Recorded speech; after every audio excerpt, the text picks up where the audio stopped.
네, 시작하겠습니다. 제가 읽었던 PT4의 테크니컬 리포트였고, 네, 지난주에 주연님께서 이제 버트부터 GPT 시리즈까지 뭐 그런 트랜스포머 관련된 모델들에 대한 기본은 다 설명을 해주셨기 때문에 저는 좀더 이제 이걸 읽으면서 드는 생각들이나 뭐 그때 나왔던 이 GPT-4가 처음 발표됐을 때 사람들이 했던 얘기, 그리고 그때 나왔던 논문들을 많이 찾아보고 좀 생각을 하게 됐어요. 이제 좀 보자면 GPT-4의 이제 abstraction은 결국은 인간보다 아직 못하는데 특정한 영역에서는 그래도 상위 10% 수준에 이르렀다. 그리고 멀티모달 모델이었고, 근데 이제 요 강조 표시한 부분이 좀 GPT-4라는 프로젝트의 되게 중요한 부분이라고 생각하는데요. 그 부분이 뭐냐면 GPT-4의 프로젝트 방향을 인프라와 컴퓨팅을 최적화하는 방법을 알아내는 것이 중요했고, 근데 그것을 통해서 GPT-4의 약 1000분의 1 수준의 컴퓨팅 리소스가 드는 모델로 GPT-4의 일부 성능을 정확하게 예측했다라고 나와 있거든요. 그래서 좀 생각해 보자면 작은 모델도 GPT-4의 어떤 특정한 기능은 뭐 대체할 수 있겠다라는 생각을 하게 됐고, 그래서 저는 생각이 든 게 이 부분이 어떤 MOE의 아이디어가 아닌가 생각을 해봤습니다. 뭐 GPT-4가 처음 나왔을 때 이제 사람들이 막 그 트위터에 얘기했던 것들을 좀 보자면 GPT 3.5 여러 개 엮어놓은 거다 이런 예측들도 많았고, 그러다가 이제 중간에 마이크로소프트에서 챗 GPT의 파라미터가 20빌리언이다 라는 내용도 한번 써놓은 적이 있어서, 그럼 20빌리언 가지고 이 정도의 3.5의 성능을 낸다? 그럼 4는 대체 몇이지? 175는 아닌 것 같은데? 엮어놓은 건가? 뭐 이런 예측들이 나왔던 것, 이런 내용 때문이 아니었을까 좀 생각을 해봤습니다. 그래서 텍스트 벤치마크 위주로 요약된 자료를 좀 보시면 3.5 영어 버전에서 한 70점, MMLU 기준으로 70점 정도를 풀어냈는데 GPT-4 잉글리시는 이제 한 85점 정도를 맞았고요. 근데 여기서 중요한 포인트는 이제 다른 나라 언어로도 비슷한 점수를 냈다는 데 의의가 있는데, 좀 여기서 좀 이제 몇 가지 체크를 해봤어요. 일본어를 우리나라 말보다는 좀 더 잘하더라고요. 이 MMLU라는 것 자체가 어떤 고등학교 수준의 문제를 푸는 거기 때문에, 네, 지식적인 측면에서 뭐 일본어 자료가 좀 더 많지 않았나라는 생각을 좀 하게 됐습니다. 이제 이 장표로서 의미하는 거는 이제 언어에 관계없이 지식을 이용하는 문제를 푸는 성능 자체가 좋다라는 것이 GPT-4의 어떤 장점이었고요. 근데 또 보니까 오픈 AI가 자기네 이런 평가하는 거에 대해서 오픈소스로 공개해서 업데이트를 하고 있더라고요. 그래서 GitHub에 오픈 AI의 evals를 들어가 보시면 너네가 개발한 모델을 우리가 만든 기준으로 한번 평가해봐 하는 이런 오픈소스도 계속 업데이트를 하고 있어서, 네, 나중에 언어 모델을 뭔가 직접 개발하는 분이 계시다면 이걸 한번 이용해 보는 것도 되게 좋지 않을까 생각을 해봤습니다. 어제 이제 그 이준범님 발표에서도 LM 이발 하니스라는 이밸류에이션 해주셨는데 그거와 같이 얘도 돌려보면 좋지 않을까 생각을 해봤고요. 그리고 이제 GPT-4가 되게 많은 주목을 받았던 거는 이제 멀티모달이었던 것 같아요. 이미지와 텍스트를 동시에 인풋하고 이제 아웃풋을 텍스트로 이렇게 받았지만 뭐 이미지로도 받을 수 있었고요. 근데 이제 여기 보면은 결국은 이 사진에서 웃긴 포인트가 뭐야? 라고 물어본 건데, 저는 대답 내용을 좀 보면서 굉장히 좀 이상하다는 생각을 좀 많이 했어요, 처음에. 이제 VGA 커넥터는 사실 핸드폰에 꽂는 경우가 거의 없기 때문에 그게 웃긴 포인트라고 딱 집어낸 거는 사람들이 이제 와 할 만한 포인트였는데, 사실 생각해보면 세상 어디에선가는 손재주 좋은 사람이 이 VGA 커넥터의 껍데기만을 이용해서 라이트닝 케이블이 잘 부서지니까 어떤 보호체로도 사용할 수 있지 않았을까. 그럼 이건 웃긴 포인트인가? 뭐 그런 생각도 해봤고요. 그리고 이제 두 번째 사진 같은 경우에는 일본어와 영어가 좀 써 있고, 그리고 또 다시 또 VGA 커넥터 관련된 이미지였어요. 근데 보니까 요 오른쪽 아래 이제 라이트닝 케이블이라고 이렇게 작게 쓰여져 있는데요. 이제 그 부분도 웃긴 포인트라고 잘 집어내고, VGA 커넥터에 라이트닝 케이블 꽂는 부분이 있으니까 일반적으로 이건 아니다. 하는 부분을 이제 잘 집어낸 것까진 좋았는데, 근데 저는 그것 때문에 GPT-4가 멀티모달을 이해력이 뛰어나다라는 것을 좀 의심해 볼 부분은 있다고 생각했어요. 그러니까 이 이미지 세개를 지금 다 VGA 커넥터 관련 이미지를 질문했는데 각각 다른 이미지로 질문했다면 이런 결과가 나왔을까? 좀 생각해 볼 만한 포인트였던 것 같고요. 웃긴 부분이라는 말이 아니라 여기 보시면 이제 funny라는 단어를 써서 웃긴 부분을 발견해내라고 했는데 말을 조금 변경해서 이상한 부분이라고 해도 이런 비슷한 대답을 낼지 그것도 좀 궁금한 포인트였어요. 뭐 인간의 판단을 보자면 웃기거나 이상한 거를 좀 비슷하게 보는 경향이 있죠. 이상하면 좀 웃기다라고 표현할 수도 있는 이런 사진들이었기 때문에 이상하다라고 했을 때 과연 얘가 잡아낼 수 있었을까? 궁금증을 자아냈고요. 그리고 이제 어떤 RLHF 관련해서는 RLHF를 통해서 이제 어떤 믿음직스럽게 만들어주니 성능은 더 올라갔고 근데 여기 보시면 좀 취약한 말이 있었어요. 여기 보시면 이제 Truthful QA를 데이터셋을 제작해서 이제 얘가 과연 RLHF를 했을 때 얼마나 그 대답들을 잘 해내는지를 평가했는데 이 트루스풀 QA 질문지 내에 그 벤치마크 데이터가 들어있을 수도 있다. 그러니까 우리가 그걸 정확하게 필터링하지 않았다라고 명시가 되어 있거든요. 여기 보시면은 did not check 돼 있어서 사람이 의도하지 않았어도 이 데이터가 들어갈 수도 있지 않았을까? 이 Truthful QA 데이터에? 그런 생각도 해봤습니다. 참고로 허깅페이스 리더보드에 쓰이고 있는 대부분의 벤치마크들의 저자들은 다 오픈AI 연구자들입니다. 그러니까 자연스럽게 뭔가 들어갈 수도 있지 않았을까? 좀 생각을 해보게 됐고요. 뭐 정답은 모르니까. 네. 그리고 이제 RLHF를 하는 과정에서 뭐 정확도나 그런 어떤 리스크 등을 해소하기 위해서 결국 전문가의 지식을 활용했다라고 하는데 엄청나게 돈이 많았던 것 같습니다. 이 부분에서 비용을 엄청나게 썼을 것 같고요. 그리고 이것도 또 재밌는 포인트 중에 하나였는데요. 룰 베이스드 리워드 모델을 이용해서 결국 GPT-4를 제로샷으로 클래시파이어를 했대요. 위험성 있는 답변이나 그러니까 의도하지 않은 답변들을 내뱉는 과정들을 이제 다시 정제했다라고 하는데 제로샷 기준으로 해서 잘못된 대답을 했을 때 올바른 대답을 하도록 리워드를 이제 감소시켜서 계속 그쪽 대답을 하도록 유도를 했다라고 해요. 그럼 반대로 생각해 볼 수 있는 게 제로샷을 썼으니까 그럼 우리가 퓨샷을 주고 복잡한 형태의 프롬프트를 적용한다면 GPT-4의 락을 해제할 수도 있지 않을까라는 생각을 역으로 하게 됐는데 근데 초창기에 생각해 보시면 이제 한참 챗 GPT가 초반에 있을 때 언락 모드로 불렸던 이제 댄 모드라고 부르는 형태가 있었습니다. 그래서 GPT가 막 폭탄 만드는 법도 가르쳐주고 그랬던 기억이 나네요. 네, 그래서 댄 모드를 쓸 때, 그러니까 이걸 역이용한 거죠.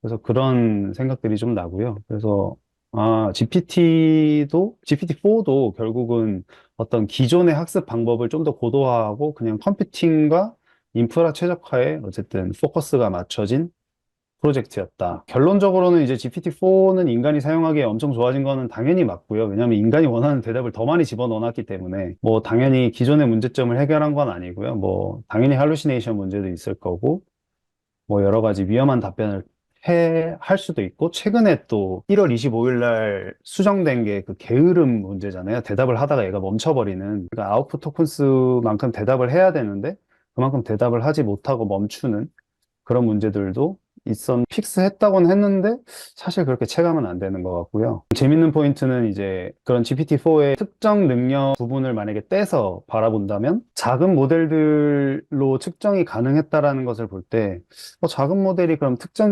그러니까 저희가 이제 요즘은 SLLM, SLM이라고 부르는 작은 모델들로 어떤 특정 부분의 기능을 대신할 수 있다라는 힌트를 얻은 것 같아요.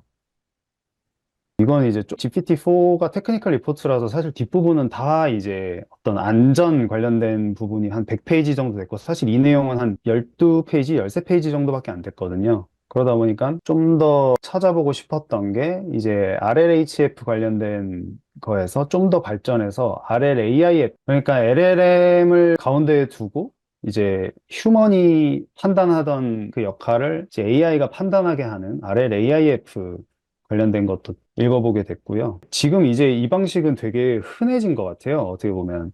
왜냐면은 데이터를 만들 때, 그런 인스트럭션 데이터를 만들 때 무한히 만들 수 없으니까 준범님 발표에서도 설명을 해주셨지만 결국 GPT의 그 능력을 레버리지 하는 거는 계속 되는 것 같아요. 그러니까 데이터를 주고 우리가 원하는 맥락을 가진 채 질문을 여러 가지로 만들어내는 형태로 GPT를 계속 이용하는 것 같고요. GPT-4 이발 같은 경우에는 언어 모델 평가를 GPT-4가 하게 하는, 여기 이제 Instruction Tuning with GPT-4 해서 여기가 이제 튜닝 데이터셋을 GPT-4랑 함께 만드는 과정에 대한 설명입니다. 그리고 이제 읽다 보니까 대부분이 뭐 안전 이런 얘기여서 좀 어펜딕스에 있는 꿀팁이 뭐가 없을까 하고 어펜딕스를 뒤져보니까 이그젠플 프롬프트가 좀 있더라고요. 신박하다고 생각했는데 멀티 초이스 이그잼에 관련된 프롬프트가 있었어요. 되게 복잡한데 결국은 거의 사람이 알아들을 수 있는 형태로 이 문제를 풀어라. 근데 문제를 주고 여기에 답은 뭐다. 이렇게 저희 이제 퓨샷 예제죠. 퓨샷 예제로 이렇게 쓰이고 있는데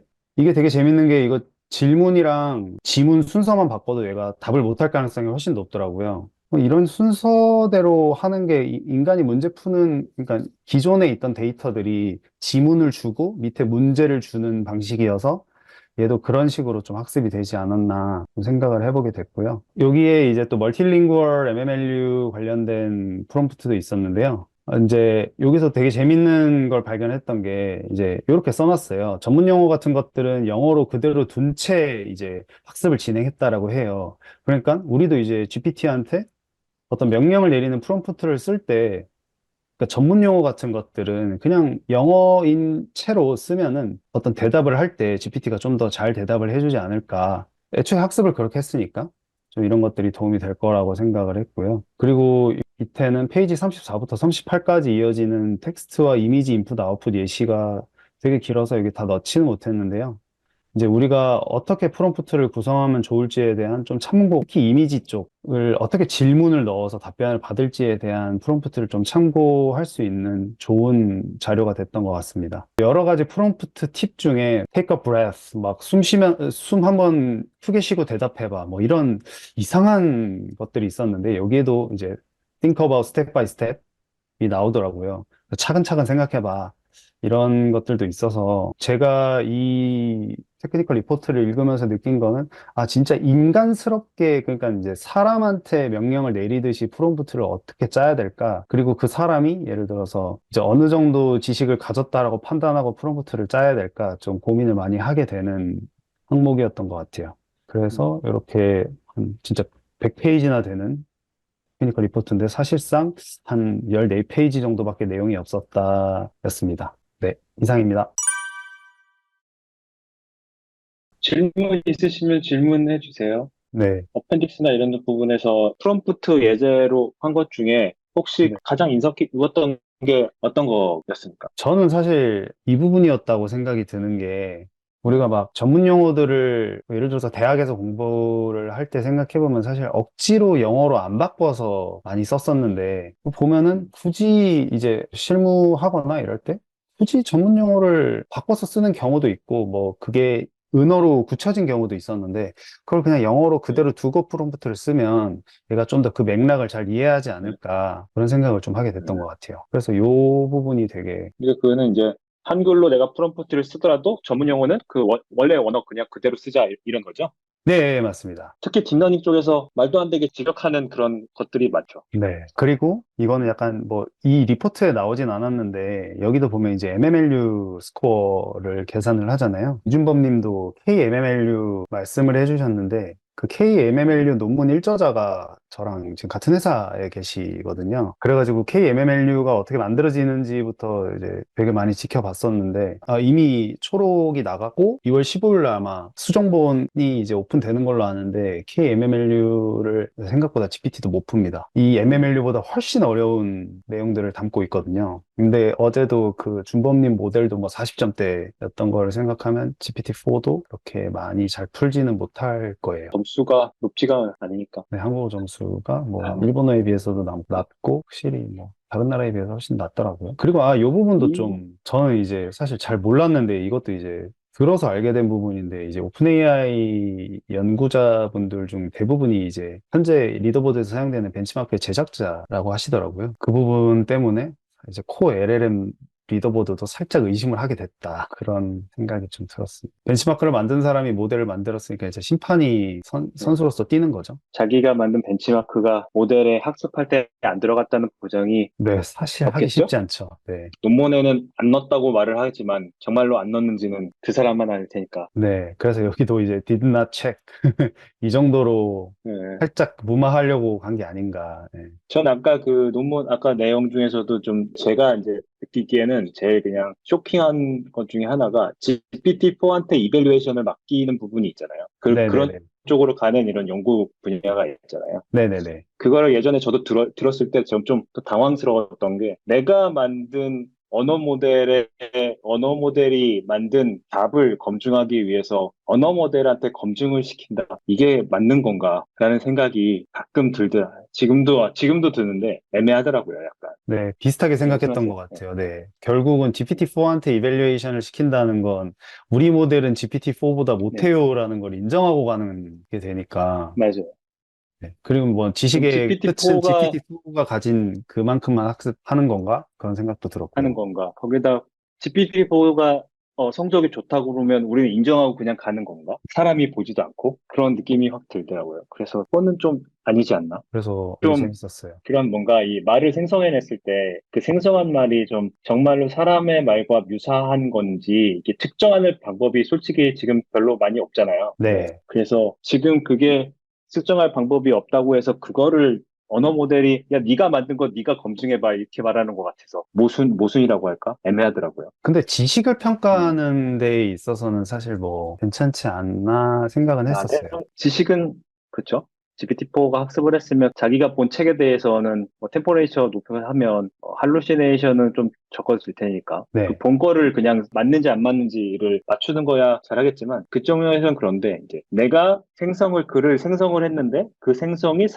정말 사람이 쓴 것처럼 자연스러운지를 얘가 그럴듯한 말을 만들어내는지를 언어 모델이 검증한다는 것 자체가 약간 또 저 부분을 좀 이해를 못, 요즘에 언어 모델을 할 때 리더보드들이 많더라고요. 방대한 기술 보고서를 그래도 앞부분 잘 요약해서 설명해 주셔서 감사하고